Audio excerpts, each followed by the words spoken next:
lang ba yun? Lahat ba na 18 Marines kinasuhan at kasama rin po ba kayo? Hindi ko na alam eh. Kaya nga kanina, ang dami kausap ko yung mga abogado.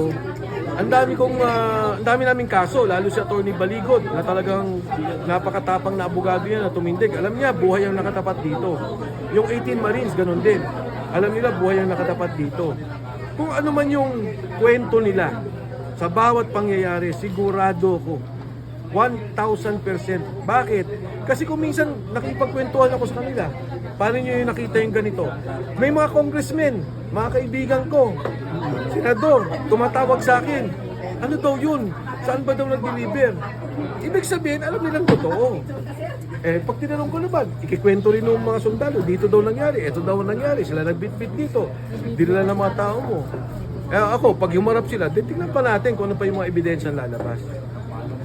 Di ba parang yung mga si Saldi ko, pumasok ng bahay, kumuha ng pera, nagnakaw.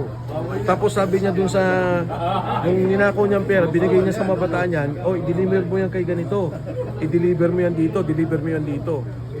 Ngayon hindi na totoo lahat yun. Kasi sila na tinuturo. Sila na yung pinagbibintangan at sila yung nakita. Pero ano masasabi mo dun sa reaction ni Saldi ko lang daw ang laging sinasabi kasi wala daw dito at siya daw yung mainit? Di ba sila naman nag-umpisa na si Saldi ko? Ako nga sinasabi ko, magnanakaw si Bongbong Marcos. Ang namumuno sa pagnanakaw ay si Bongbong Marcos. Bakit? Si Saldi ko, Committee on Appropriations. Sila yung namumuno sa Kongreso para sa budget ng gobyerno. Ang immediate boss niya, si Speaker Martin Romualdez. Hindi ka magiging chairman ng Committee on Appropriations kung hindi ka pinili ng presidente. Ngayon, ang presidente nagbibigay ng budget sa Kongreso. Sabi niya, ito na yung gusto kong magawa. Mga proyektong kong gusto kong magawa. Aakyat ngayon yun sa Kongreso, aakyat sa Senado, pipirmahan ng Pangulo. Pagkatapos pirmahan ng Pangulo yun, pag lumalabas na yung budget, pinipirmahan na naman nila yun. Magkano kailangan? Magkano kailangan? Puro nga yung unprogrammed allocation. Tingnan nyo yung nangyari, isang kwentong mabilis. Yung subway natin, dapat para na tayong Hong Kong at Japan. Tapos ng 2020, anong ginawa nila? Dahil sa pondo ng gobyerno, hindi mo pwedeng taasan o babaan. Inililipat nila yung pondo doon sa unprogrammed allocation. Yung unprogrammed allocation, nilagay nila flood control. Ano nangyari ngayon? Imbis na sa 2028, magkaroon tayo ng subway, delayed na ng 2032. Yung mga taga-probinsya, Panay Guimaras Road, kasama po dyan. Bataan Cavite Connecting Road, kasama po dyan. Yung North Rail, papunta ng Clark, pabalik na Maynila, kasama dyan. Yung South Rail, papunta ng Bicol, kasama po dyan. Yung pong Laguna Lake na road network, kasama po dyan. Lahat yan delayed. Magkano babayaran natin na penalty dahil hindi natin lagyan ng pondo? Penalty lang ito. 400 bilyon. Sino magbabayad? Kayo. Yan ang nangyari sa pondo natin. Kaya huwag sasabihin nila na si Saldi ko lang. Dahil yan si Speaker Martin Romualdez kasama at si Pangulong Bongbong Marcos. Kung ikaw ba presidente ng kumpanya, yung finance mo lulukoy ng budget, hindi mo malalaman? Alam mo. Dahil ikaw nag-approve ng budget eh. Ikaw nag-release ng budget eh. Kaya yan ang nangyari sa bansa natin. Ngayon lang ako nakakita na ganitong klase ng sistematikong korupsyon sa ating bansa.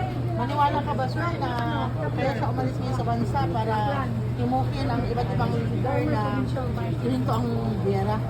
Naniwala ka ba na magagawa niya ng Pangulong? Di ba? Wala namang problema kung sumama siya.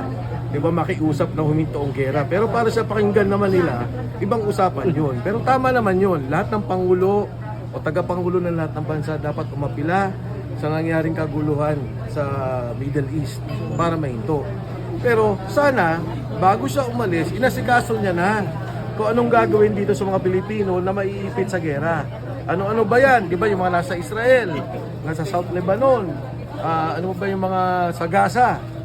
Yan yung mga naiipit sa Palestine, yan yung mga naiipit na Pilipino. So dapat sana, yun ang bigyan mo na ng panahon, paano aayusin. Dahil mabigat tong krisis na to. Ilan yun? 2 milyong Pilipino? Sigurado naman ako na yung mga Pilipino na iba, hindi naman gustong umuwi kaagad. Pero kailangan may plano. Kung binobomba tong lugar na to, saan natin pwedeng ilipat ang mga Pilipino? Yung mga gustong umuwi, paano natin iuwi? Yung mga, may napanood nga akong vlog, sabi, anong akala ni Pangulo? Mga reptile ba yung mga Pilipino? Kayang lumakad tsaka Hindi, maglakad daw sa daan at saka lumilalim sa tubig, di ba pwede yun? Tapos kunyari, yung libreng phone call, hindi ko na maintindihan yun. Dalawa lang ang nakita kong proyekto ng Pangulo itong taon na to ha, yung nakita kong inayos niya. Yung footbridge sa Kamuning at saka yung free phone call sa Middle East. Proud pa siya, sir. Ay. Ayon kasi sa tagapagsalita niya, sir, malinis daw ang Pangulo kasi siya daw yung nagsiwalat ng korupsyon sa ating bansa. Sino? Si Tita Claire. So, yung palengkera, sir. O yung palengkera. Si Presidente, siguro akala niya nung magsalita siya, hindi makakalkal itong mga nangyayari. Kaya nung magsalita siya, maya naman kayo. Sabi niya gano'n, imbestigahan. O ano nangyari ngayon? Tuloy ba ang investigasyon? Wala. May nangyari ba sa Blue Ribbon? Wala. Meron ba nangyari doon sa tinayo niyang mismong opisina sa ilalim niya? Wala. Ang ICI, may nangyari ba? Wala. Oh, yung Independent Commission for Infrastructure, talagang independent na lang kasi isang tao na lang ang naiwan. At walang naipakulong. Oh, pangatlo, sa Kongreso, nung nakita yung investigasyon, sinong unang huminto? Kongreso, sila. So, ito nga yung sinasabi, nung magsalita siya, nabigla siya siguro, alam niyo yung Cebu. Hindi natin akalain na ang Cebu pala, kasi sa flood control problem, ang Cebu hindi naman nasa mga pangunahing problema. May isip ba natin na babagyo sa Cebu? Na biglang bumagyo, bigla grabe baha, nakita ng mga tao, ang laki pala ng pondo ng flood control na hindi gumana sa Cebu.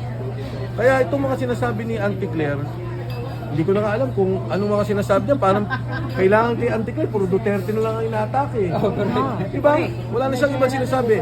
Dapat ang tagapagsalita ng Pangulo, nagsasalita ng maayos, yung governance, yung mga kailangan gawin ng ano, hindi puro politika, chismis, marites, away. Diba? Okay, may mga atake sa Pangulo. Sinasabi natin may atake sa Pangulo. Kailangan ba siya sumagot? Diba? Kung ang atake kunyari ngayon ng 18 Marines, nag-deliver daw sila. Si Sandro Marcos sa Ilocos. Si Sandro Marcos ang kailangan sumagot dahil siya tumanggap ng pera. Nung sinabi nagdi-deliver sa Nara, ayun, dapat siguro ang ICI ang dapat sumagot dyan. Lahat lang to, sinasabi nila, si Presidente sumasagot, si Auntie Claire, talagang tama rin naman siguro dahil ang simula at ang dulo ng korupsyon nagmumula sa opisina ng Pangulo. Sir Mike, gusto ko lang malaman yung malabas sa social media na itong 18 Marines, ang mga retired general at kayo daw po, yung ay may pumupundo.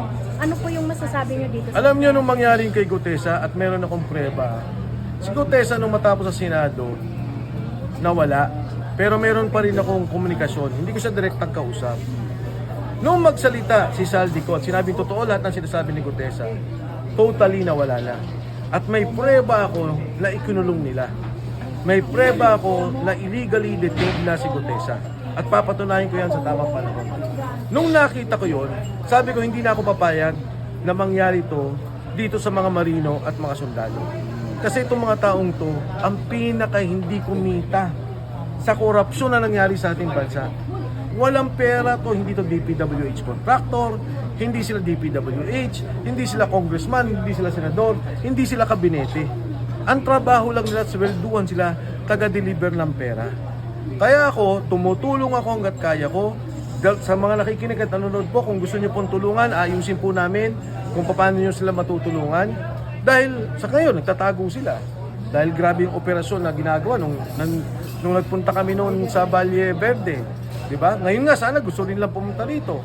Pero alam nila na sinusundan sila parati. Kaya ito ho yung hindi ko papayagan. Na ang mga taong to at ang kanilang pamilya ay mapahamak dahil sa pagsasabi ng katotohanan. Ay mapahamak dahil isinisiwalat nila yung korupsyon sa ating bansa. Mapapahamak dahil ang gusto lang naman nila ay magkaroon ng magandang kinabukasan ang kanilang mga anak.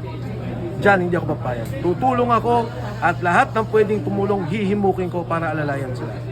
Kumusta naman po sir ng pinapadisbar po siya ng Bucor ni Katapang? Until now, 100% pa rin pa po ba yung pagtulong niya dito sa 18 Marines? Alam mo si Attorney Levi Baligod, talagang bilib ako dyan. Ang katapangan niyan talagang napaka, yung pagmamahal niya sa bayan at ang kanyang paninindigan at katapangan, hindi mo matatawaran. Hindi yan natatakot dahil pag nag-uusap nga kami sinasabi niya ito na siguro yung magagawa ko para sa aking mga anak. Ito na yung paninindigan para ayusin natin yung ating bansa. Kaya siya rin mismo, sinasabi niya doon sa mga sundalo at mga marino, wala tayong iwanan hanggang huli. Alam niya na makakasuhan siya. Alam niya na sinusundan siya. Alam niya yung mga telepono namin minomonitor. Nasasayangan ako. Imbis na yung magnanakaw ang imbestigahan nila. Imbis na yung magnanakaw yung kanilang i-operate, gamitin ang pera ng gobyerno, hanapin yung pondo. Kami na nagsasalita, kami na tumutulong sa mga nagsasalita ng katotohanan, ang ginigipit ng gobyerno. Nakakalungkot. Sa ating personal, sir, Hindi na magkaroon ng hustisya sa ating bansa.